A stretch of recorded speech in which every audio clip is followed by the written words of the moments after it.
I don't care how poor I am, you could not pay me enough to go dig in a tunnel underneath Lake Erie.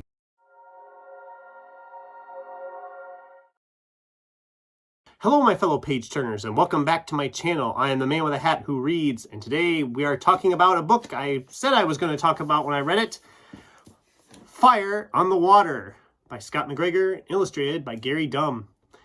And I wish I had better news because I was disappointed in this. I'm not going to sugarcoat it. So they are saying it's inspired by this Lake Erie tunnel disaster back in 1916. And it is about that. And it's also about classism.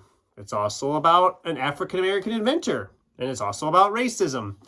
And it's about a lot of things. And that's part of the problem. When you have that many different things in your storyline, and that's all you're focusing on is all these things, then the story you're trying to tell will get lost in the shuffle. And unfortunately, that's what happens here.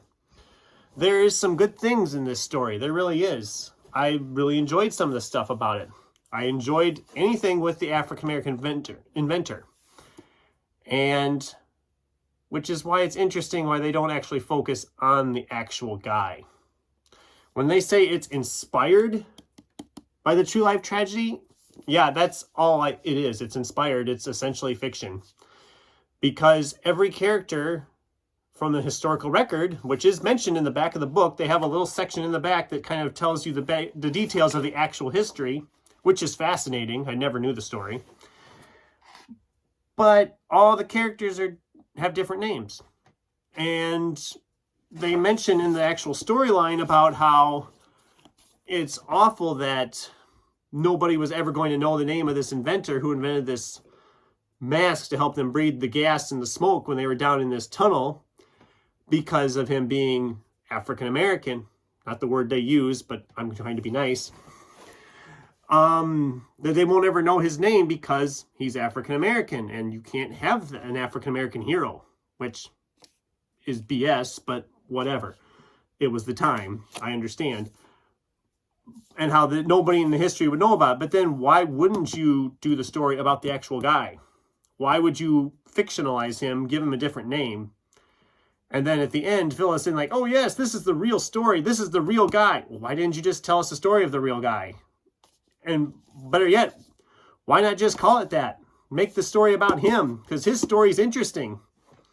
Or the fictionalized version of his story is interesting anyway. I'm not sure what's all fact and what's not, because that's just how it goes. And I'll be honest, when I first finished the actual graphic novel portion of it, because yes, it is a graphic novel.